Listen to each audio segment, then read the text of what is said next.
ফেরাউন বলল, রাব্বুল আলামিন আবার কে?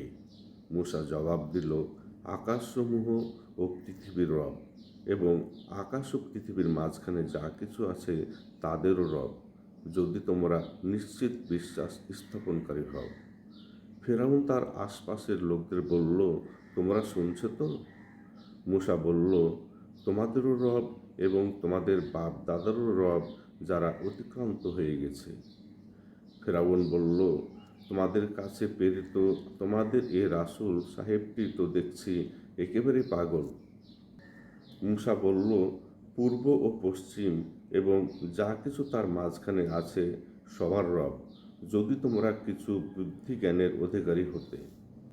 ফেরাউন বলল, যদি তুমি আমাকে ছাড়া অন্য কাউকে মাবুদ বলে মেনে নাও, তাহলে কারাগারে যারা পচে মরছে তোমাকেও তাদের দলে